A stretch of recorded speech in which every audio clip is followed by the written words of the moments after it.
Okay, no, I hadn't started the recording. Thank you. So yes, good evening again. Sorry, you might have to say that again, Charlie, because I didn't press the right button. I've never said anything the same way twice. Okay, well, that's good. So won't get bored. So basically, please write in the chat your favourite cheeses as well. Find out where you're from. So really excited to find that we've got people from all over, including Toronto, as I saw earlier.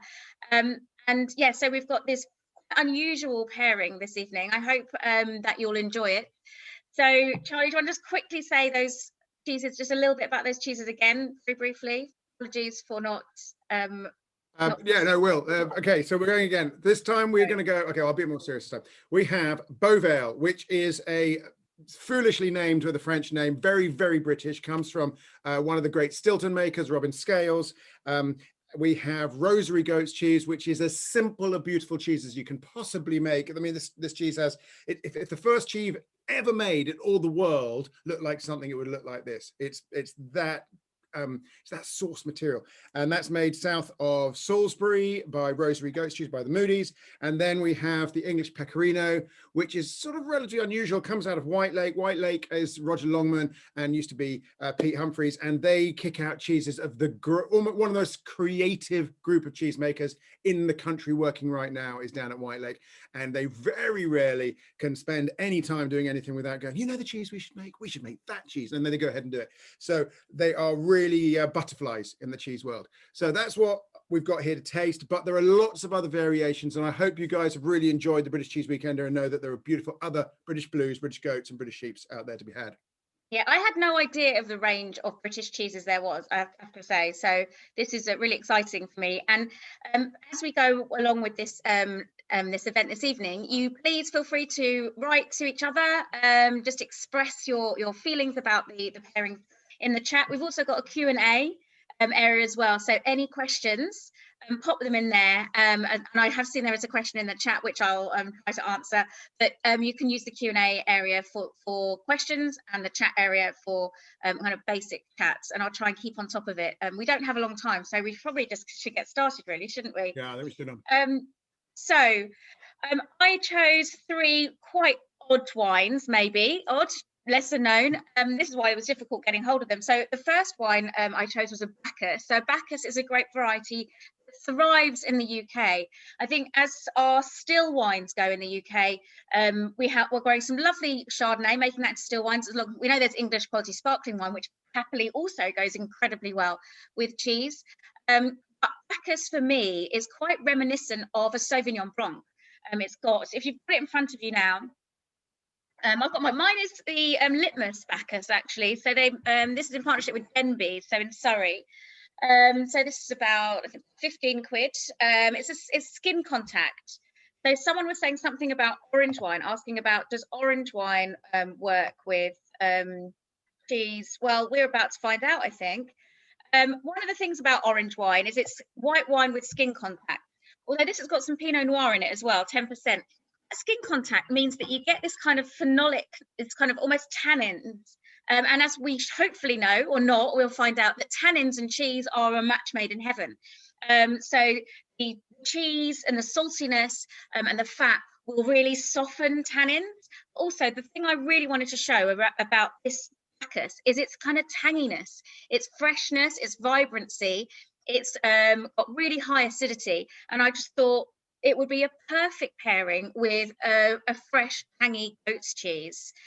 So I was thinking a little bit along the lines of what goes together grows together for this one, and also a similar sort of pairing, so slightly influenced by the Crottin de Chavignol that you get by Sancerre in France. So I thought it would have a kind of a similar... Have you ever been there? Have you ever been to Sancerre? Mm-hmm. Yeah, Chavignol is just down the hill. Sancerre is this lovely sort of rocky hill with the has it got a castle? I think it's got a castle on the top, but it's absolutely beautiful and stunning. And Chavignol, which is a much more modest little town, is at its feet. And if you go to Chavignol and go to its cheese shop, there is a cheese counter that's about 10 meters long, of which 9 meters is different types of crottin. And I tell you, crottin is like a golf ball of a cheese. It's like, it's impossible to believe you could have that much variety in one cheese. And then they put the rest of the world in the meter counter at the end. It's like, that's how they feel about locality in France. It's like, stop the rest of the world, stick to what we know. And it's beautiful because crottin goes all the way from something as fresh as what we've got here, right up to little hard things that make you think of Parmesan and that kind of thing.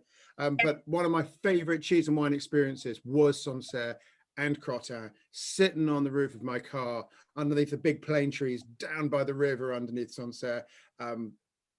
Beautiful wine and cheese matching moment. Really, really stunning. I remember I went from, there was a market when I was in Sancerre, and it was basically dominated by the cheese. But yeah, it's lovely. And so I kind of thought, I was inspired by that. So if you're tasting this wine now, you know, it's really quite aromatic. It's got this beautiful, slightly herbal, kind of orange peel, grassiness. And someone's also said they're aware of Furley Estate in Dorset making Bacchus as well. And I think it's a stunning wine. It's still slightly under the radar.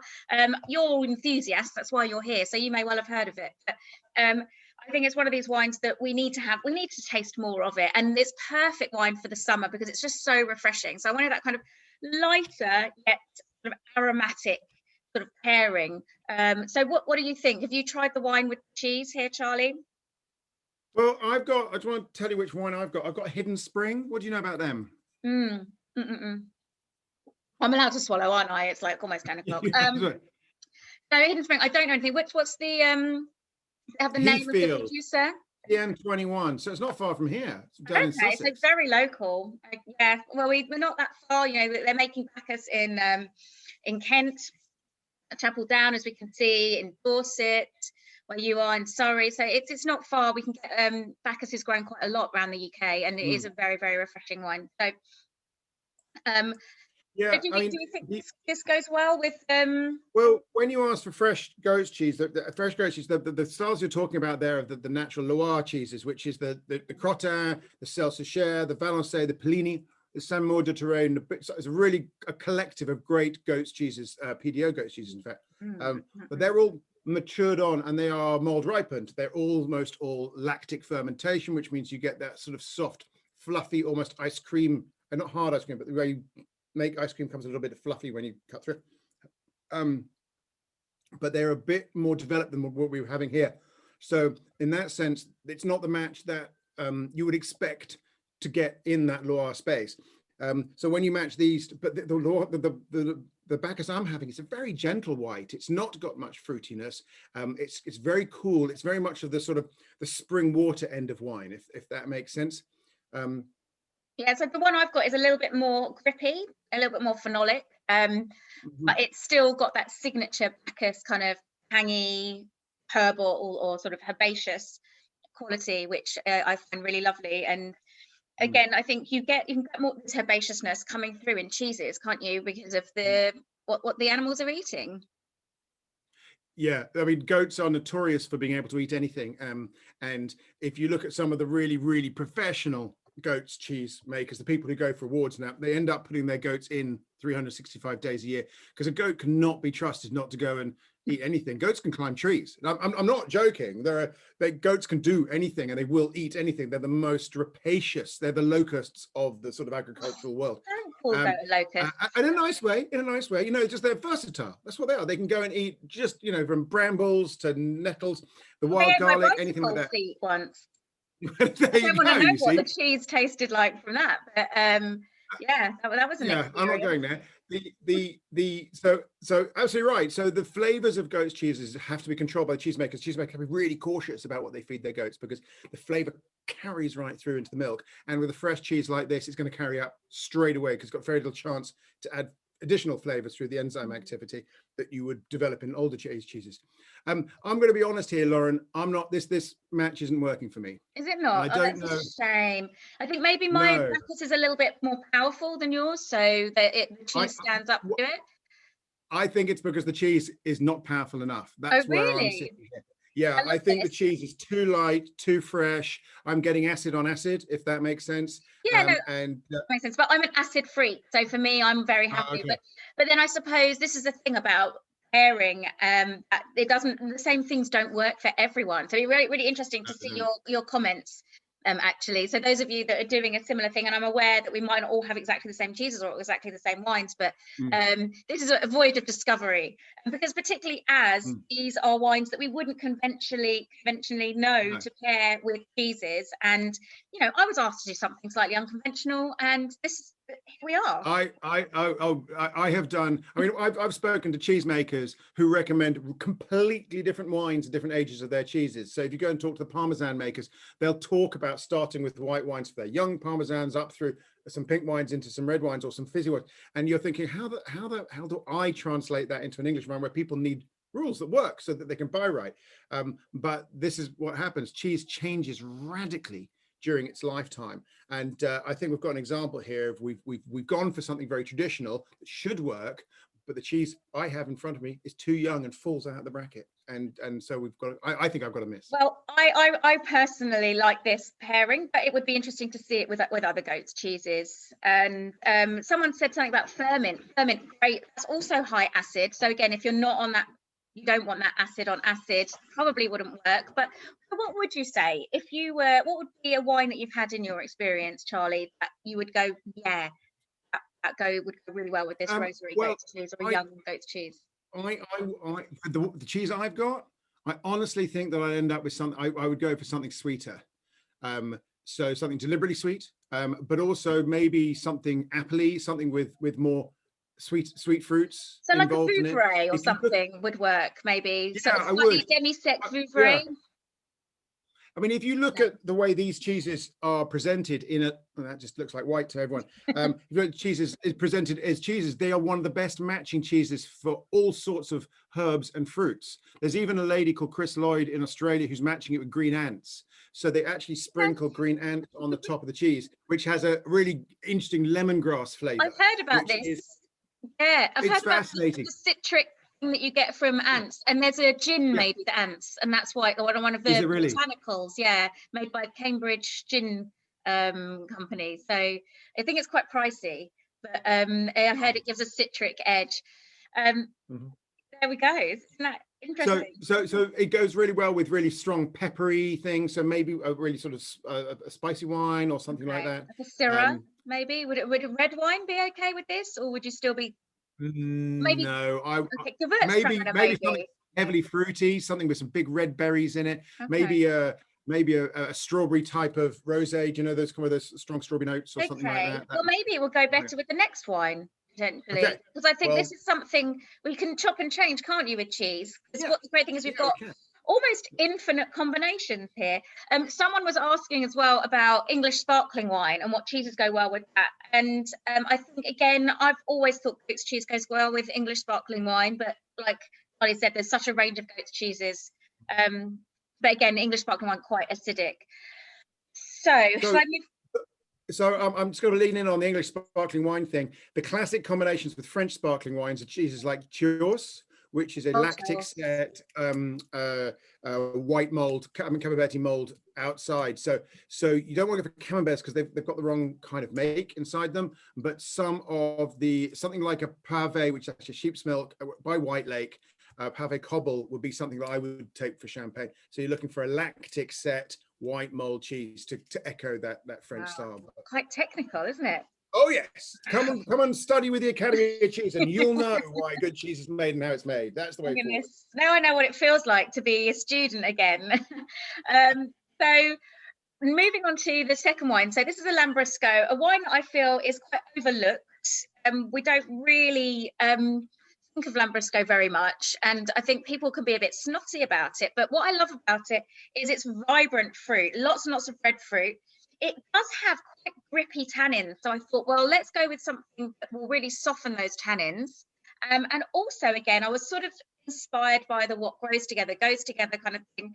So I thought, let's go for I'm inspired by an Italian cheese here, and an Italian cheese I absolutely adore, but again, it's one that I just don't see enough of outside of Italian restaurants, and that is a sort of Gorgonzola style. And so what we've got here is the Gorgonzola Beauvale. Not Gorgonzola, it's Beauvale, and it said on the label British Gorgonzola style. So now if you've got Lambrusco, you'll be nosing it now, and it smells a little bit jammy, a little bit confected. It's got loads and loads of red fruit, and then it's got some of these can be dry.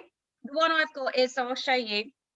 Again, I found it difficult to get the one that I'd originally decided to get. So this is a Grasparossa.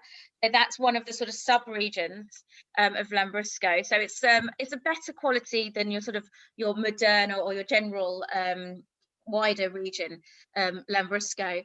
So you've got what you've got. Oh yeah, that was the one I think I was looking for, but my local Majestic had run out. So I've got one. Yeah, this is a Majestic wine. Yeah, it's what I stole. I had to go to a few places. Lambrusco is clearly not on trend at the moment, because definitely not on trend. No, but I think it could be. It's a really fun drink, and we're about to go into the summertime, and we don't always want to have these big reds, and we probably want something a bit chilled. And you should chill this. You should chill all sparkling wines. So what we've got here is something that's really vibrant on the palate. It's got high acidity again. We've got these tannins, which are a little bit grippy, but then when you put the cheese with that, hopefully that will soften the tannins. The saltiness will bring out the fruit. And you've got quite a lot of vibrant flavors. So cheese being a very vibrant cheese as well, I would hope my theory would work. But again, it's very personal. What are your comments? And talk through the cheese, Charlie. I'm just noting that somebody says that goats can eat Trabant Soviet era cars. That's important to know. So before we moved on with cheeses, I've tried the Lambrusco with my goat's cheese, and I like it. That's a winning combo, is it? Let's not go, because I mean, when we talk about cheese food matching in the way that I do it, is that we talk about lovers, friends, and enemies. And so lovers is when you get an outcome that's better than either drink or food. You know, something new, something awesome has been. Enemies is when they just bring out the worst in each other. We get an excess, a spike of bitterness or something or other. But friends is where you get both the drink and the food sitting there, and you get to enjoy both in their completeness, but they don't interrupt each other or change each other. And in cheese board land, actually that turns out to be much more important than you think, because at a cheese board, you've got 5 or 6 cheeses. The wine that doesn't interrupt any of them, is easier to find the one that matches with everyone. Do you understand what I mean? It's really easy to find, well, not easy, but it's much easier to find one wine with one cheese, which case go ahead and enjoy that. But if you've got a cheese board of 5 or 6, you're never going to get a wine that you're always going to get failure knocking around the cheese board and that. So friends is actually something that we look for a lot when matching with cheese, so that we can have that positive broad cheese board single drink experience. But with this Lambrusco and the goat's cheese, I'm finding I am getting pleasure from both. They still retain their character. Someone was asking about wine to pair with cheddar. Now, I've always found cheddar quite, I don't know if it's just me or the fact that I'm probably not that fussy when it comes to the wine and cheese, but I find cheddar goes with most wines. I think really nutty old whites work a treat. We're going to have completely contrasting views, aren't we? I'm the wine person. No, we're not. Don't listen to me. I think you've crossed a line though. You've gone, you just bloody like it. You know, there's a line when we get all techie and academic and do all that kind of stuff. And this should go with that. And this is why it works. And it's about the acids and the tannins and the lactic ferment and all that. I get that. But actually, at the end of the day, sitting down, you and me talking about cheese and wine, just eating it and drinking a lot of it, is where we want to be. And there's a real temptation to end up in that space, is going, I love the cheese and I love the wine. They didn't always work, but I had a good time. And actually that's enough for most of us, most of the time. Yeah. And I think that's what we're taking away from this, is you can have, like you said, those lovers moments, but you can also just have them in their separate parts, enjoy the company you're with. You know, the wines are lovely, the cheeses are lovely. You know, there's what's not to like. And yeah, I've in my job, I'm asked to give answers to things a lot. It's almost like I want to diagnose a wine. So I kind of have that mindset where I'm like, okay, so this must work with this or won't work with that.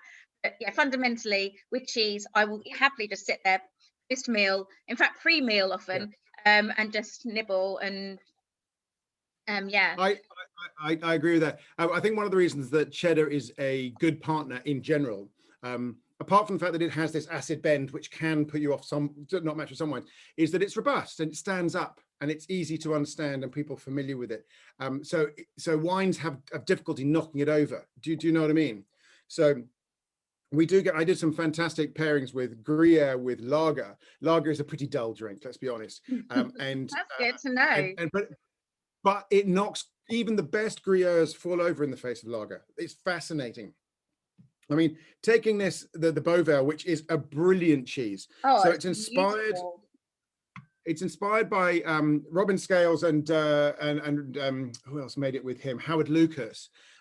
They were inspired by those Auvergne cheese of the Bleu d'Auvergne, those kind of things, which are those, people recognize them. They're the cheeses wrapped in foil that have no rind, kind of wet inside. That's not blue in lines, it's blue in little sort of pockets or holes. Very soft cheeses, they give up their way very quickly. And the Gorgonzola that you're talking about, which is further south into northern Italy. I love Gorgonzola Dolce, which is, desert island cheese. Top 3 Gorgonzola Dolce would be in there, and I absolutely awesome. And so this is a fantastic import of, there's no food miles and ideas, bringing it into the UK, making a cheese in that style, and you get that creaminess, but it's got a very British buttery dairy element to it. It's so buttery. I love it. Yeah, creamy gooiness. It's just beautiful. I'm getting some really good suggestions as well for other things. So people are asking about food and cheese and wine pairings, and then we're getting some really good suggestions here. So someone's saying Lambrusco with Parmesan, which is lovely. No, that's really good. Yeah, so maybe the Lambrusco will go well with the next cheese. Something about Old Winchester. I can't say no much about that. And does the temperature of the wine affect the pairing? Can I just pick out a couple here? Phil Kennedy says cheddar goes particularly well with cider like Pilton, a very, very good cider maker, the Pilton.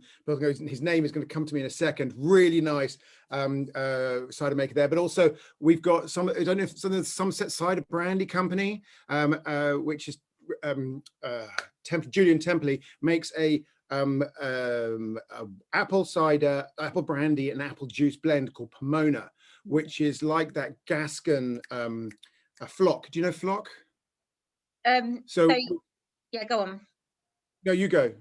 So is it when you have like these sort of not quite wines, but so they are, I think they're grape juice, but they add grape brandy.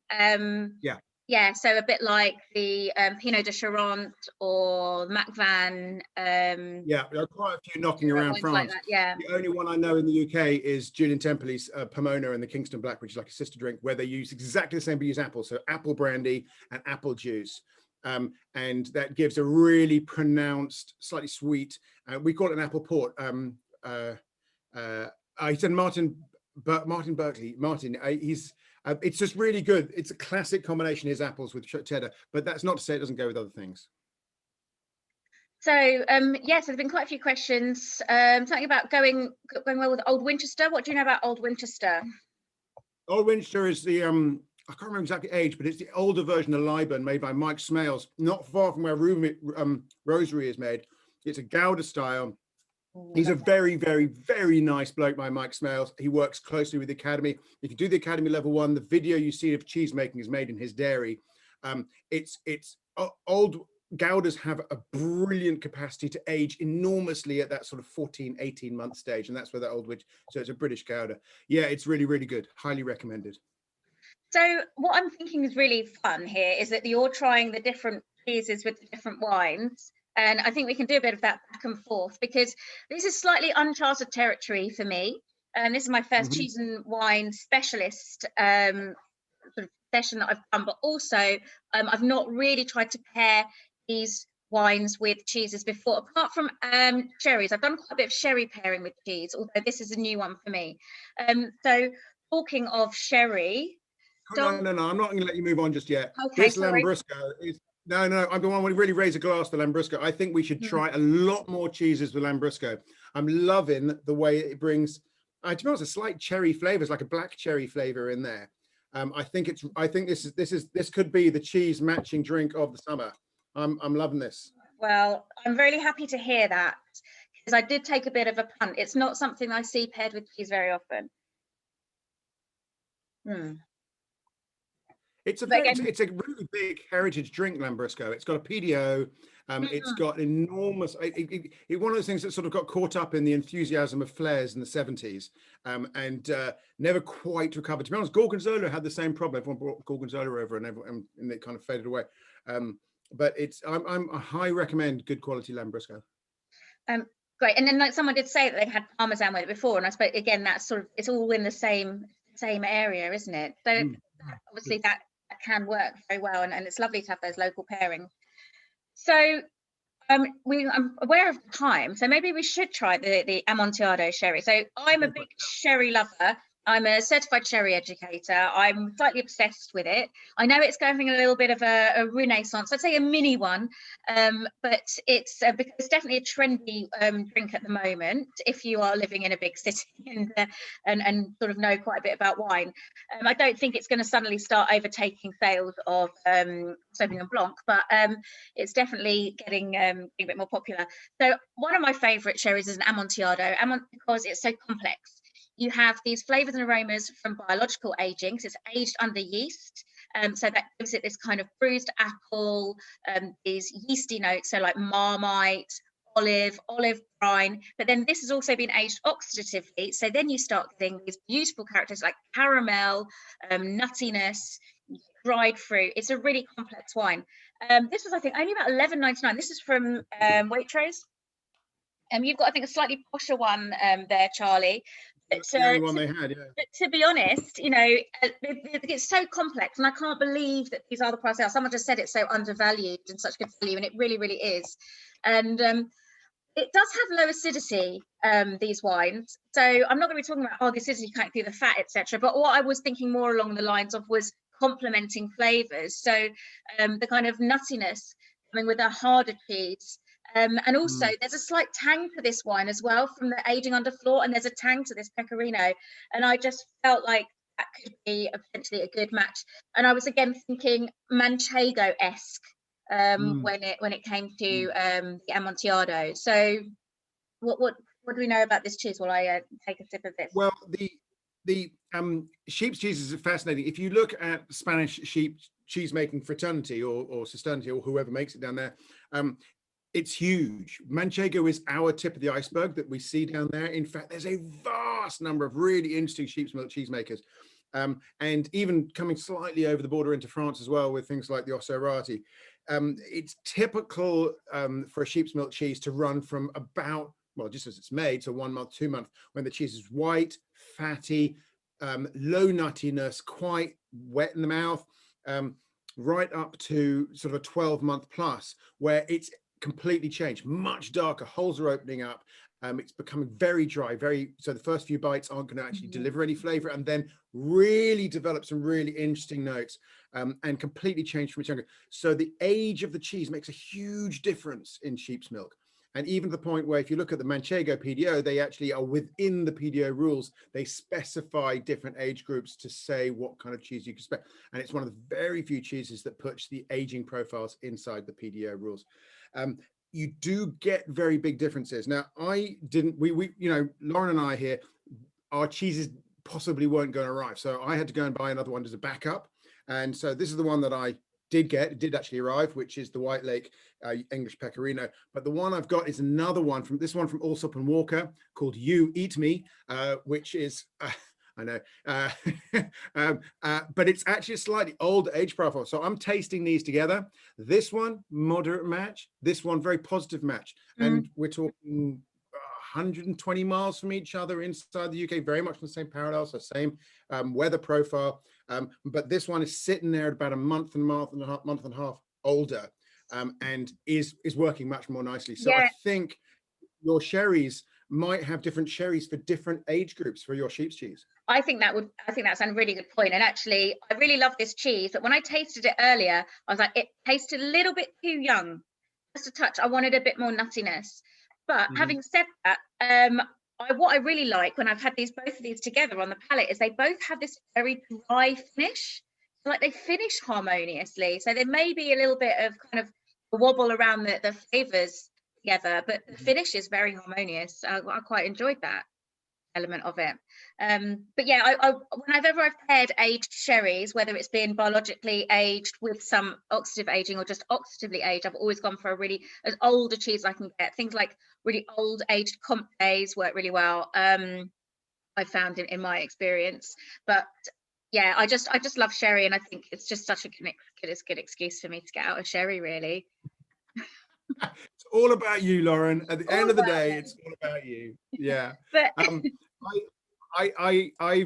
The sherry world for me, and I'm very impressed that you know so much about it. I find that I quickly get lost. There's a lot more in sherry than English people generally understand, if I'm going to be honest. We think of Harvey's Bristol Cream because that's the biggest selling sherry on the UK market, and it probably will be for the next 10 years or so. But fundamentally, down in Jerez, they're drinking the dry styles. Although, having said that, when you do get a really top quality blended wine, so a sherry that's been blended, a dry sherry with some Pedro Jimenez, which is a very, very sweet sherry, when you blend those together, you get sweetness. And I find they work so well with cheeses. I've had the blue cheese. I've had Stilton with we always think of port with Stilton, but if you go for a sweetened sherry, a really top quality sweetened sherry, and I would say, what do you think? Have you tried the Beauvale with cherry? Because I tried that later, and I thought maybe that would work as well, because you've got these very, very strong flavors together. Because Amontillado is very strong, very powerful wine, and I thought that could potentially work as well, or not. Yeah, like I say, it's a voyage of discovery. I've done so many cheese and drink tastings, and I'm going to say this, to put myself down, to be honest, I no longer try to predict with any certainty. You can do your best, and it's not wine's fault, it's the cheese's fault. Cheese is just unreliable. Yeah, it's always the cheese's fault. The cheese moves. You've got 365 days of cheese making just for one cheese. One dimension. Second dimension, how long you keep that cheese for. That's moving flavor as well. And then there's a whole bunch of other affinage issues that knock the cheese flavors around. Cheese is a movable feast. It's what's it? Heisenberg's uncertainty principle. As soon as you know where the flavor is, it's moved. And it's really annoying. So. But it does put the onus on us to taste lots of cheese and wine together so that we can be better at what we do. I must practice. That's it. Practice. That's the way to Carnegie Hall. Yes. It's fun to show some slightly off-piste wines, and just, I've all of these cheeses have been a revelation to me. There was just a question I need to answer, although I'm not sure I have the answer. Does the temperature of the wine affect the pairing? I know the temperature of the wine affects your pleasure of it, of the wine, and all of these wines should be chilled. So, like I said, all sparkling wine should be chilled. The Amontillado should also be chilled. All sherries should be chilled. It doesn't need to be as chilled as the other wines, but in terms of affecting the cheese, I don't know. I hadn't ever really thought about that. Massive. It has a huge effect on cheese. Huge effect on cheese. Some cheeses you can take out of the fridge and they do all right. Other cheeses are completely dead at cold temperatures. And they also, so room temperature, if think of about 19 to 24 degrees, depending on your room, most cheeses are at their best in that profile. But there are some cheeses that will change and get better at 24 plus. Some things like a Vacherin or a Camembert has almost like a new life in flavor when you take it up to 30, 40, 50 degrees temperature. And they often become more savory. We all cook with cheese, so we sort of know that it has a different life at its heat. So the answer is big time. And I've never thought about it before, but if you've got wines that you've selected here that are naturally cold, bringing in cheese, could you move the flavor of the cheese around with adding a cold wine to it? Never thought of that before. That's a really interesting point. Maybe that's why we always have this kind of idea, or this preconception, that red wine and cheese, because red wine will be at this sort of room temperature. We don't think about it. It's not going to affect the temperature of the cheese, whereas we're cooling down the cheese if we're having a chilled wine. But yeah, it's something I hadn't really thought of. So I don't know, try it out. Yes, more practice, more practice. Yes. So Lauren, let's put ourselves on the spot. We've done 3 wines, we've done 3 cheeses. What was the combination that you liked most? Oh, it's a tough one because individually I like all the wines. Individually, I like all the cheeses. I did really enjoy the first pairing, but I think I'm with you, Lambrusco, Charlie, when I think about the Lambrusco, and I think the Lambrusco has this kind of potential to work with just so many cheeses, with just that fruitiness. And I kind of think when you make, and this sounds really basic, when you make a cheese sandwich, it was nice to add like a bit of cranberry, or and you have like little jams and things that go with cheeses, and I feel like Lambrusco's like your drink version. I think it's very nicely put, very nice. If you look at cheese, I mean, they take the Spanish cheese history. They have a whole bunch of cheeses go very well with the membrillo, the set fruit conserve. Some very nice ones made by in the UK, in this country, for instance, like David Mason at Global Hubs. Really nice way of presenting a fruit in a solid form. And you're absolutely right. That's the natural. And then, dare I say it, red currant and Shirley and brie, and and honey and Gorgonzola goes fantastic as well. It's really common to have that sweet set against the so I think that's really nice. I think Lambrusco could be the big one. I'd like to bring in your Amontillado and this cheese that I'm having, the you eat me. I really think that has worked very nicely. It's a very adult thing. It's the exact opposite of what we just talked about. We're not talking sweetness, we're talking that sort of dairy creaminess offsetting the slightly austere version of the sherry. Do you know what I mean? It's like softens and humanizes the sherry to a degree, and makes that's really working for me. But apart from that, I did actually like the Lambrusco and the rosemary goat's cheese. That worked for me. But I think for me, it's the sherry and matured sheep's milk cheese.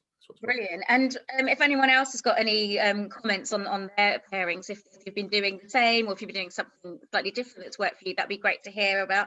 Jonathan's just said that he's always thought of Lambrusco as a very poor quality cheap wine. I think there is that perception. It is pretty inexpensive, to be fair, but I think it is a massively underrated food wine. And yeah, and the one I've got and the one that you've got, Charlie, is a Grasparossa, so it's a sub-region, so it is a bit better than your kind of run-of-the-mill.